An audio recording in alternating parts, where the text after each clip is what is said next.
42% అన్న ప్రకారం ఇచ్చిర్రా? చట్టం అయినప్పుడు లోటపీస్ అవుతుంది. ఫస్ట్ అయితే పార్టీల పరంగా ఇవ్వాలి కదా. ఇప్పుడు మీ అవకాశం తొక్కేస్తున్నట్టే కదా. 42% మీరు పార్టీల ప్రకారం ఇవ్వండి. అయినా కూడా సర్పంచ్ ఎలక్షన్స్లో వాళ్ళు ఇచ్చిన సీట్లలోనే ప్రభంజనం సృష్టించినాం. 52.75% గెలుచుకున్నాం మనం. నెక్స్ట్ సేమ్ కంటిన్యూయేషన్ మళ్ళీ municipality ward and corporation elections same ఇస్తానవి ఇవ్వలే. 42% లేదు, ఏం లేదు. దాంట్లో కూడా ప్రభంజనం సృష్టించినాం. 62% విన్ అయినాం. ఇవి కాదా ఫలితాలు? ఇది కాదా మన బీసీ సమాజ ఐక్యత? ఇది కాదా మన బీసీల ప్రభంజనం? ఇంకెన్ని రోజులు మీ కుట్రలు, ఇంకెన్ని రోజులు మీ ద్రోహాలు? బడ్జెట్ విషయానికి వస్తే కూడా మీరు చూస్తే ప్రతి సంవత్సరం బడ్జెట్ రిలీజ్ అవుతుంది మిత్రులారా. నేను గత వీడియోలో కూడా చెప్పడం జరిగింది. చూస్తే ప్రతి సంవత్సరం వీళ్ళు మన బీసీల కోసం ఏదో బడ్జెట్ అని రిలీజ్ చేస్తారు. మొన్న 12,000 కోట్లు ఏదో, లాస్ట్ ఇయర్ 11,400 కోట్లు, అంతకుముందు సంవత్సరం 9,200 కోట్లు. చూడండి మిత్రులారా, ఎంత ద్రోహం అంటే ఈ నెంబర్ చూస్తే ఓవరాల్ పర్సంటేజ్లో 60% ఉన్న జనాభాకి మనకి జస్ట్ 2%, 3% కూడా ఉంటుంది జనాభా ఈ బడ్జెట్. పోనీ ఆ బడ్జెట్ నైనా పూర్తిగా ఖర్చు పెడతారా? లేదు. లాస్ట్ ఇయర్ ఎంతో 3,000 కోట్లు రిలీజ్ చేసేదే కొద్దిగా 2%, 3% ఆఫ్ ద టోటల్ బడ్జెట్. దాంట్లో కూడా మనం ఖర్చు పెట్టేది కేవలం జస్ట్ ఏదో చూడనట్టు. అంతకుముందు కూడా అంతే, సేమ్ 9,000 కోట్లు రిలీజ్ చేయడం జరిగింది.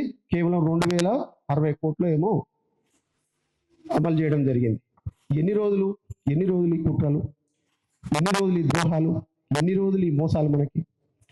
సో ఇవన్నీ తిప్పికొట్టే సమయం, ఈ ద్రోహాలు ఇవన్నీ అక్కడ స్థానికంగా జరుగుతున్నాయి. కానీ ఈ అంతర్జాతీయ బీసీ సమాజానికి కూడా ఈ నాలెడ్జ్ షేర్ చేయాలి. ఈ అంతర్జాతీయ బీసీ సమాజాన్ని కూడా ఈ బీసీ ఉద్యమంలో కీలక భాగస్వాములను చేయాలి. వీళ్ళు చేస్తున్న ఈ అగ్రకులాలు చట్టాలను బందీ చేసుకొని, రాజ్యాధికారాన్ని బందీ చేసుకొని మన బీసీల అవకాశాలని, హక్కులను ఎట్లా కాలరాస్తున్నారో ఈ ఎన్ఆర్ఐ బీసీ సమాజానికి తెలియజేయాలనే ఒక బలమైన సంకల్పంతో, ఒక కార్యాచరణతో నేను కృష్ణన్న గారిని సంప్రదించడం జరిగింది. సంప్రదించిన తర్వాత తన ఉద్యమ ఉద్దేశాలు, నా కార్యాచరణ వివరించిన తర్వాత తను ఓకే, ఇప్పుడు కాకపోతే రాజ్యాధికారాన్ని ఇంకెప్పుడు సాధించలేము, let's work together for target 2029. మన బీసీల నుంచి ఒకరు ముఖ్యమంత్రి అయ్యేంత వరకు మనం పోరాడాల్సిన సమయం వచ్చిందని చెప్పేసి ఈ ఎన్ఆర్ఐ బీసీ సెల్ అనేది ఇమ్మీడియట్గా ఫామ్ చేయడం, దానికి నన్ను అధ్యక్షుడిగా నియమించడం జరిగింది.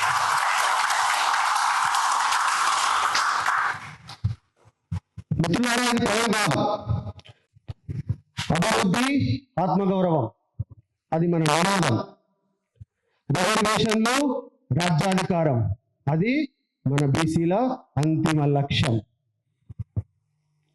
రిజర్వేషన్లు, రాజ్యాధికారం సాధించేంత వరకు ఈ పోరాటాన్ని మనం ఆపొద్దు. ఊపిరి ఉన్నంత వరకు కాదు, ఊపిరి ఉన్నంత వరకు కొట్లాడదాం.